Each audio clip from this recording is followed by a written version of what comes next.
नमस्कार, मैं डॉक्टर दिनकर वसेकर नरध्यादुल ए चैनल के माध्यम से तरफ से आप सब लोगों का हार्दिक स्वागत करता हूं। आज का जो टॉपिक है, सब्जेक्ट है, विषय है, वो है पेट्रोल और डीजल जन्य पदार्थ जो है उनकी जो बढ़ोतरी हो रही है कीमत में हर रोज़, उसके बारे में अपन जानने की कोशिश करेंगे। ये पेट्रोल और डीजल की कीमतें बार बार क्यों और कैसे बढ़ती है, उससे समाज जीवन पे क्या असर होता है, और यह असर होने के बाद में और असर होते अपने को कुछ राहत मिल सकती क्या है, और इस प्राइस राइज से, इस बढ़ती हुई कीमतों से राहत कैसे मिलेंगी, ये आज अपन जानने की कोशिश करेंगे। उसके पूर्व मैं आपसे रिक्वेस्ट करता हूँ, दरख्वास्त करता हूँ कि इस वीडियो को पूर्णतः देखिए, उसको लाइक कीजिए, उसको शेयर कीजिए और उसको सब्सक्राइब कीजिए। चलो, आज अपन पेट्रोल जन्य पदार्थ है, जो फ्यूल है, उसके प्राइसेस क्यों बढ़ रहे हैं, कितने बढ़ रहे हैं, और उसके साथ ये भी देखेंगे कि उससे अपने को, आम आदमी को जो तकलीफ़ होती है, वो तकलीफ़ मिटाने के लिए कुछ सरकार, चाहे वो केंद्र सरकार हो, राज्य सरकार हो, कुछ कोशिश करती है क्या, और उसके सिवा और कुछ राहत है क्या, ये देखने की, जानने की कोशिश करेंगे। तो उसके लिए अपने को सर्वप्रथम ये देखना पड़ेगा कि ये जो पेट्रोल प्राइस है, ये जो बढ़ती है, वो दो जगह बढ़ती है ख़ास तौर पर। एक, भारत में यानी इंडिया में जब रिटेल शॉप पे यानी पेट्रोल पंप पे बेचते हैं उस वक़्त की कीमत, और अपने को देखना पड़ेगा जब ये पेट्रोल डीजल अंतर्राष्ट्रीय मार्केट में खरीदी जाता है उस वक़्त की पेट्रोल डीजल की कीमत क्या है। ये दो जानने के बाद में अपने को पता चलेगा कि ये प्राइस राइज कैसे होती है, ये फ्यूल की कीमत क्यों बढ़ रही है, और उसके लिए रोकने के लिए क्या करना चाहिए। चलो, अपन क्या करेंगे, सीधा एक बम्बई को जाएंगे। वो बॉम्बे है, ये भारत का एक इकोनॉमिकल सिटी है, बोलते हैं उसको, आर्थिक के बारे में बहुत बड़ा शहर है। चलो, अपन एक पेट्रोल पंप के पास जाएंगे। पेट्रोल पंप के डीलर के पास जाने के बाद में एक उदाहरण तौर पर आप एक पेट्रोल लीटर, जो पेट्रोल है वो 1 लीटर खरीदी करेंगे। सब अपन गए और 1 लीटर पेट्रोल जो है वो खरीदी करा, खरीद किया। उसकी कीमत कितनी है? उसकी कीमत आज के रेट में समझो 107 रुपये है, 107 रुपीज़। अभी ये 107 रुपये है, जो 107 रुपये है, ये पैसा अभी अपन जो पेट्रोल पंप डीलर को, अटेंडेंट को देते, वो कहाँ जाता है, कैसा जाता है, ये जानने की कोशिश करेंगे। देखो, इसके 4 पार्ट्स होते पेट्रोल डीलर के जाने के पास। पहला पार्ट है वो कीमत का 107 रुपये का, वो पहला पार्ट है। वो जिस कंपनी ने इनको पेट्रोल दिया उस कंपनी को, ऑयल कंपनी को जाता है, वो है 40 रुपया। दूसरा हिस्सा जो है वो केंद्र सरकार को जाता है, वो है 32 रुपये 90 पैसा। थोड़ा इसका अपना ब्रेकअप उसके थोड़ी ज़्यादा मालूम लेंगे। ये 32 रुपये 90 पैसे टैक्स कैसा लगता है? पहले जो सबसे बेसिक एक्साइज ड्यूटी है, मूलभूत बेसिक एक्साइज ड्यूटी है, उसको एक्साइज ड्यूटी के टैक्स के रूप में 1 रुपया 40 पैसे केंद्र सरकार को जाता है, और 1 रुपये 40 पैसे में से 42% यानी 42% उसकी कीमत जो है वो सब राज्यों में बांटी जाती है। कम से कम वो 59 या 60 पैसा 60 पैसे रहता है। हर स्टेट को, यानी महाराष्ट्र स्टेट को वो 3 पैसा आ जाता है। एग्जाम्पल के तौर में आपको बता रहा हूँ। अभी वो बाकी के बचे वाला पैसा है 32 रुपये 90 पैसे, 1 रुपया 4 पैसे 40 पैसे गया। बाद में 11 रुपये जो ज़्यादा एक्साइज ड्यूटी है, आबकारी कर बोलते उसको, उस रूप से जाता है, और 20 रुपये 50 पैसे वो एजुकेशन यानी शिक्षण कर बोलते, एग्रीकल्चर, खेती का टैक्स, ट्रांसपोर्ट चार्ज, एजुकेशन सब मिलके वो 20 रुपये 50 पैसे जाता है। इस तरह अपन देखें, 1 रुपया 40 पैसे, 11 रुपये, 20 रुपये 50 पैसे, ये सब मिलके जो जाता है एक कुल होता है 32 रुपये 90 पैसे। डीजल के बारे में एक कीमत है 31 रुपये 80 पैसे, अभी तीसरा पार्ट जो है अपन जो 107 रुपये दिए वाले हैं, उसमें का तीसरा हिस्सा कौन लेता है? वो स्टेट गवर्नमेंट। स्टेट गवर्नमेंट क्या है, बोलता है मान ना मान मैं तेरा मेहमान। हम तो पेट्रोल प्रोडक्ट निकालते नहीं है, वो ट्रांसपोर्ट ज़्यादा नहीं करते, ये तो सेंट्रल क्या लगता है, सेंट्रल के कंट्रोल में, फिर भी हमारा हक पहुंचता है, हम स्टेट में बेचते हैं तो हमको टैक्स चाहिए। वो VAT वैल्यू एडिशन टैक्स बोलते हैं, वो 29 रुपये 50 पैसे लेता है, 50 से 70 पैसे लेता है। चौथा पार्ट है 107 में का, वो जो पेट्रोल बेचता है रिटेल प्राइस पे, जिसको डीलर बोलते हैं, पेट्रोल डीलर, वो उसको 3 रुपये सादा 3 रुपये 50 पैसे जाता है, और मिक्स और इधर इधर पकड़ के सब मिलके जो पैसे बाकी बचे वाला है वो जाता है। ऐसा देखे अपन तो जो चार पार्ट्स में अपन 107 रुपये देते हैं, उसमें से ज़्यादातर यानी 32 रुपये 90 पैसे और से 29 रुपये 70 पैसे स्टेट को जाता है। ऐसा कह सकते हैं आप कि 107 में से 60% ऑफ द टोटल टैक्सेस जो है, एक टोटल टैक्स है, उसके अपन सेंट्रल को और स्टेट गवर्नमेंट को देते हैं। अब सुनिए, अभी 32 रुपये 90 पैसे समझो आज दिए, 2019 में प्रारंभिक में क्या कीमत थी इसकी? 19 रुपया, उसकी कीमत 19 रुपया 90 पैसे थी। आज क्या भाव दे रहे हैं अपन, कितना दे रहे हैं अपन? 32 रुपये 90 पैसे। देखो 2 साल में कितनी कीमत बढ़ गई। यानी अब समझो पिछले कुछ सालों में देखे, 6 साल का देखे रिकॉर्ड, तो कम से कम केंद्र सरकार के पास 3.5 गुना अमाउंट जमा हुआ है इस साल ही सेंट्रल गवर्नमेंट के पास। ऐसा कहा जाता है कि 4 लाख रुपए से अधिक ही टैक्स जमा हुआ वाले हैं। एक कीमत बढ़ रही है बार बार। एक कीमत क्यों बढ़ रही है, अपन उसका जो असर है वो तो अपन बाद में देखेंगे। पर ये जो पेट्रोल कंपनी ये पेट्रोल बेचती है अपने इंडिया में, उसकी कीमत आपको बता रहा हूँ आपको। अभी चलो देखिए, अभी ये पेट्रोल डीजल जब खरीदनी पड़ता है तो क्या कीमत है। पहला सवाल तो ये हो जाता है कि ये पेट्रोल डीजल बाहर से क्यों आपने खरीदनी पड़ता। जो पेट्रोल डीजल की भारत में जो रिक्वायरमेंट है, तो उसमें से सिर्फ 20% पेट्रोल डीजल अपने इंडिया में प्रोड्यूस होता है, और कम से कम 80% पेट्रोल जो डीजल है, वो पेट्रोल डीजल अपने को प्रदेश से मंगाना पड़ता है। जब आप ये दोनों मिलाए तो पेट्रोल की जो ज़रूरत है, डीजल की ज़रूरत है, अपन कुछ हद तक, ज़्यादा हद तक आप लोगों की पूरी कर सकते हैं। चलो अपन क्या करेंगे, ये कौन खरीदी करता है, कैसा खरीदी करता है देश के लिए, देखिए। देखो जुलाई 2010 तक ये सेंट्रल गवर्नमेंट यही पेट्रोल खरीदी करती थी अंतर्राष्ट्रीय बाजार में से और बेचती थी। मगर जुलाई 2010 से आगे उन्होंने पेट्रोल को अंतर्राष्ट्रीय बाजार में जाके कीमत ठहराना, लाना और भारत में बेचना, एक काम जो राष्ट्रीय नेशनल ऑयल कंपनीज है, तेल कंपनियाँ हैं, उनको ये अधिकार प्रदान किए, और ये कंपनियाँ फिर बाद में खरीदी करते अंतर्राष्ट्रीय बाजार में और भारत में लाके बेचते। तो अपने को ये सवाल गिरेगा कि भारत अंतर्राष्ट्रीय स्तर पे कैसा खरीदी किया जाता है, क्योंकि भारतीय नागरिक को ये जानना जरूरत है। उसके लिए अपन अंतर्राष्ट्रीय खरीदी के बारे में कुछ सोचेंगे। जैसे बाजार में जाके आप सामान खरीदते, वैसा ये जो ऑयल कंपनीज है गवर्नमेंट ने ऑथराइज किए वाले, वो अंतर्राष्ट्रीय कंपनी से कांटेक्ट करते हैं।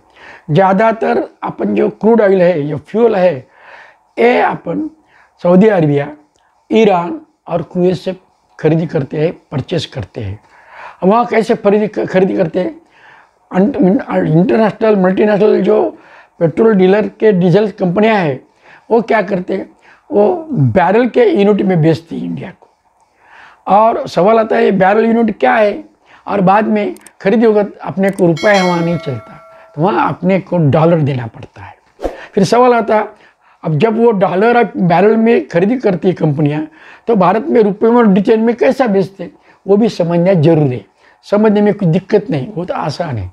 देखो अपना जो डॉलर का रेट है, उसके बदले में अपने को रुपया वहाँ देना पड़ता है और डॉलर देना पड़ता है। और डॉलर की कीमत रुपए में कितनी होती है, $1 समझो 72.5 रुपया, यानी अगर तुमको और पहले बैरल खरीदी करने का है तो डॉलर खरीदना पड़ते, और वो डॉलर की कीमत है कि $1 की कीमत है 72.50। ये तो जान ले, 72-50 रुपये, 72 रुपये 72-50, यह एक कीमत की, सॉरी एक कीमत की, $1 की कीमत है, सॉरी 68 रुपये। अपन एवरेज लेके चल रहे हैं।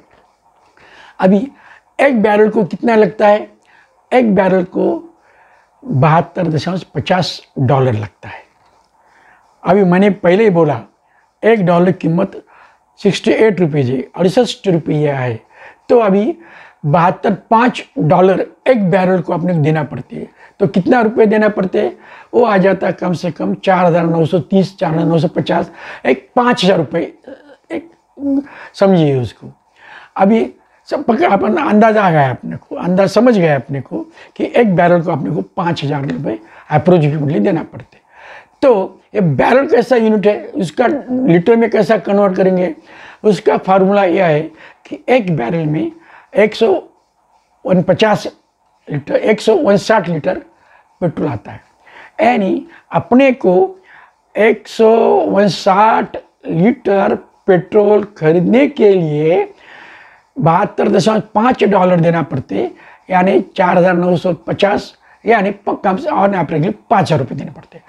तो वहाँ अंतर्राष्ट्रीय बाजार में अपने को पेट्रोल की खरीदी कीमत क्या गिरती है?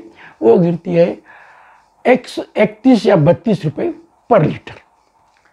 जब वो पेट्रोल लाया जाता है भारत में, उसमें आने के बाद में आते ही कस्टम ड्यूटी है, उसके बाद में GST टैक्स है, इन्वायरमेंटल टैक्स है, ये सब लगा के, ट्रांसपोर्ट चार्ज लगा के ये कंपनी रिटेल शॉप के जरिए अपने को 40 रुपये प्रति लीटर बेचती है। ये आ गया क्या समझ में?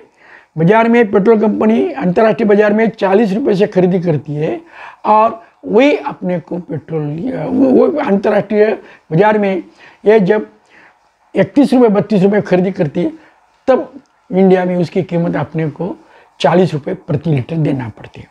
अभी ये इंडिया में और इंडिया के बाहर में अपने को पेट्रोल की कीमत या डीजल की कीमत के बारे में पता चल गया है। अभी ये देखो, ये सवाल पैदा होता है कि जब 2 साल पहले पेट्रोल की कीमत कम थी, डीजल की कीमत थी, अब तो 32 पैसे हो गए। सरकार ने तो इतना पैसा जमा कर दिया, तो अपने को सवाल पैदा होता अपने सामने कि इतना पैसा कहाँ जा रहा है, इतने कीमती क्यों बढ़ रही? तो उसके लिए कुछ जवाब है। क्या जवाब है? वो केंद्र सरकार के पास जवाब है। स्टेट सरकार तो बोलते हैं तुम सेंटर को पूछो। और इसमें देखो, अपने को बढ़ती हुई कीमत खाली पेट्रोल पे और डीजल पे देना नहीं पड़ती। अभी जो केंद्र सरकार का शासन का जो धोरण है, वो क्या बोलती है कि पेट्रोल की कीमत कम करने के लिए उसमें इथेनॉल डालने की उनको मंजूरी मिल गई है कंपनी को। वो इथेनॉल अभी 217 से डालना शुरू कर दिया। अपन एग्जाम्पल के तौर पे ये देखेंगे कि 10 लीटर पेट्रोल अपने को खरीदना है, तो उसमें 9 लीटर पेट्रोल और 1 लीटर इथेनॉल आया जाता है। अब इथेनॉल की कीमत प्रोडक्शन से वो पेट्रोल में डाले तक हो जाती है 76 रुपये, 76 रुपया हो जाती है। अभी देखो, जब तुमको 10 लीटर पेट्रोल खरीदना है और खरीदना चाहते हैं या खरीदते, उस वक्त अपने को ये इथेनॉल भी 76 रुपये की जगह 107 रुपये से खरीदना पड़ता है। अरे अपने को तीसरे दफ़ा ये महंगाई का अपने को महंगाई सहन करना पड़ती है। और बाद में रिटेल में तो जो अटेंडेंट है वो तो 100 रुपये का पेट्रोल महंगे तो देता ही नहीं है, वो 99 रुपये 40-45 पैसे की देता, उसमें से अपने को 40 पैसे ज़्यादा होते। इस तरह से सरकार का टैक्स और आज इधर ज़्यादा पैसे अपने को जो देना पड़ते हैं, उससे अपने को जेब में से तो जाती है, मगर अपने को महंगाई भी झेलना पड़ती है। अभी सवाल आ जाता है, ये महंगाई बढ़ रही है तो सवाल क्या, सरकार क्या जवाब देती है? वो चाहे प्रधान केंद्रीय मंत्री हो या फाइनेंस मिनिस्टर सीतारमण हो, वो क्या देते? वो 4 वजह बताते, एक 5 वजह बताते। पहली वजह ये है, उनका कहना है कि अंतर्राष्ट्रीय बाजार में जो ऑयल कंपनीज है वो जो पेट्रोल बेचते हैं उनका मकसद ये है कि कम पेट्रोल डीजल पैदा करना और ज़्यादा भाव से बेचना। यानी अंतर्राष्ट्रीय कंपनियां जो है वो प्रॉफिट पीछे लगे वाली है, वो प्रॉफिट ग्रीडी है, उनको ज़्यादा नफ़ा कमाना चाहिए, इसलिए वो रेट बढ़ाते, इसलिए अपनी यूनियन का रेट बढ़ता है। एक वजह बताते हैं सेंटर गवर्नमेंट। दूसरी वजह क्या बताती है? दूसरी वजह ये बताती है कि जो बड़ी वाली कीमत का जो टैक्स के द्वारा टैक्स के जरिए हमको रकम मिलती है, वो रकम हम वेलफेयर एक्टिविटीज़, समाज के भले के लिए हम इस्तेमाल करते हैं, हम डेवलपमेंट एक्टिविटीज़ के लिए, विकास के लिए इस्तेमाल करते हैं। और एक बात बताते हो कि पहले जो पेट्रोल डीजल सस्ते दाम में बेचे लॉस हो रहा है, वो लॉस की भरपाई के लिए हम ये टैक्स बढ़ा है। और चौथी बात वो बताते हैं कि पहले सरकार के ज़माने में अपनी जो इकोनॉमी है सिर्फ 2 ट्रिलियन थी, अभी 3 ट्रिलियन डॉलर बन गई है, यानी बहुत बढ़ गई है, 1.5 गुना बढ़ गई है, 150 गुना बढ़ गई है। और इसके वजह से अपने को टैक्स देना पड़ता है। अपोजिशन पार्टीज क्या कहती है? ये सब झूठ है। एक जो केंद्र सरकार है, सेंट्रल गवर्नमेंट है, वो अपने को जनता को लूटना चाहती है। और सबसे परेशानी जो होती है वो हर जगह होती है, आम आदमी को उसकी महंगाई का मार झेलना पड़ता है। देखो आज वो जो डीजल और पेट्रोल है वो हर जगह इस्तेमाल होता है, खेती में होता है, इंडस्ट्रीज में होता है, प्रोडक्शन के कई हिस्से में होता है, ट्रांसपोर्टेशन में होता है। और महंगाई से जो पेट्रोल जैसे जो महंगाई होती है, वो महंगाई का मार सब लोगों को, हम लोगों को झेलना पड़ता है। तो उसका असर महंगाई होके अपने जेब से पैसा निकाला जाता है। अभी ये सब होने के बाद में सवाल आ जा रहा है, क्या पेट्रोल डीजल की प्राइसेस कम नहीं होंगे, कीमती कम नहीं होंगे? ऐसे में हाल में सीतारामन जो फाइनेंस मिनिस्टर, उन्होंने कहा नहीं, कमी हो जाएंगे, क्योंकि ये टैक्स है जो हमको मिलता है सेंट्रल गवर्नमेंट को, वो हम पब्लिक के भलाई कर रहे, और पहले गवर्नमेंट का जो लॉस है वो भरपाई के लिए हम इस्तेमाल कर रहे हैं। तो टैक्स कम होने की कुछ अपने को आसार तो दिखाई नहीं थी। अब उसमें रास्ता क्या है? उसमें रास्ता एक है, वो क्या है? केंद्र शासन ने, स्टेट शासन ने ये जो एक्साइज ड्यूटी है, बाद में वैट है और अन्य जो कर है, वो कर सब हटा के अगर इसको जीएसटी लागू किए, गुड्स और service tax uniform through out India में, तो ये सब टैक्स हटाए जाएंगे और फिर पेट्रोल की कीमत कम से कम 20 से 30 रुपये कम हो सकती है। अभी सवाल ये पैदा होता है, फिर जीएसटी क्यों नहीं लागू होता? इसका मतलब, इसका आंसर, इसका जवाब बहुत आसान है। इसके लिए क्या होता है, ये कीमत कम करने के लिए अगर जीएसटी लगाने का है तो गवर्नमेंट लेवल पे, सेंट्रल लेवल पे जो जीएसटी की काउंसिल है उसकी मान्यता लेना पड़ती है। और वो जीएसटी काउंसिल मान्यता कब देता है? इसके जो मेंबर्स है वो मेंबर्स ने अनअपोज यूनानिमस रेजोल्यूशन, एक ठराव मंजूर करना पड़ता है, और वो ठराव मंजूर हो गया कि उसकी प्राइस फिक्स हो जाती है, और वो फिर लेवी के रूप में अगर पेट्रोल डीजल पर टैक्स के बतौर पर लगा दिए तो कीमत हो सकती है कम। मगर दिक्कत ये है कि जीएसटी काउंसिल में जो मेंबर है वो मेंबर सेंटर के अलावा इंडिया में, यूनियन टेरिटरी में, यूनियन में जितने भी स्टेट्स है उनके स्टेट रिप्रेजेंटेटिव रहते हैं। अब यहाँ तो एक बड़ी परेशानी सामने आती है। कौन सी? इंडिया में कई स्टेट्स ऐसे हैं कि जहाँ एनडीए का सरकार, केंद्र सरकार जो चलाती है उसका सरकार नहीं है, विभिन्न पार्टियों की सरकार है। अब उनमें जीएसटी काउंसिल में आना, रिप्रेजेंट करना और विदाउट अपोजिशन ठराव मंजूर करना जिसको बोलते हैं, वो तो बड़े कठिन काम है। सब लोग आए भी जीएसटी काउंसिल में तो ये रेजोल्यूशन मंजूर नहीं हो रहा। इसीलिए जीएसटी काउंसिल में जीएसटी टैक्स लगाने के बारे में चर्चा नहीं हुई। खाली एक दफ़ा 2 दफ़ा जो अपने पहले फाइनेंस मिनिस्टर थे अरुण जेटली, उन्होंने कोशिश की, और जहाँ तक मेरा ख्याल है तो प्रधान ने भी कोशिश की कि इसको जीएसटी टैक्स लगवाने के लिए जीएसटी काउंसिल में ठराव अनअपोज मंजूर किया जाए। वो तो नहीं हो रहा। और चाहे स्टेट बोलती सेंटर पे, सेंटर बोलती स्टेट की जवाबदारी है। इसके वजह से अपने को जीएसटी टैक्स वो इम्प्लीमेंट नहीं हो रहा। अपन क्या करेंगे? अभी पब्लिक के लिए सामने एक ही रास्ता है। आखिर ये डेमोक्रेसी में पब्लिक इज द सुप्रीम। तो पब्लिक ने स्टेट गवर्नमेंट पे, सेंट्रल गवर्नमेंट प्रेशर डालना, उनके पीछे लगना। मीडिया ने, चाहे वो प्रिंट मीडिया हो या सोशल मीडिया हो, सब लोगों ने ये गवर्नमेंट में प्रेशर डालना कि भाई सब स्टेट के रिप्रेजेंटेटिव पे प्रेशर डालना कि कैसे भी करके जीएसटी टैक्स लगाओ, और वो टैक्स लगाने से फिर हमारा कीमत कम हो जाएंगी, थोड़ा सा हमारी जेब को राहत मिलेगी। यही एक रास्ता है। आप लोगों को ये वीडियो पसंद तो आया ही होगा, कृपया इसको लाइक करिए, शेयर करिए, सब्सक्राइब करिए। ये वीडियो का मकसद है कि सबके इसमें अवेयरनेस पैदा करना और अवेयरनेस से पेट्रोल प्राइस कम करना। थैंक यू, धन्यवाद।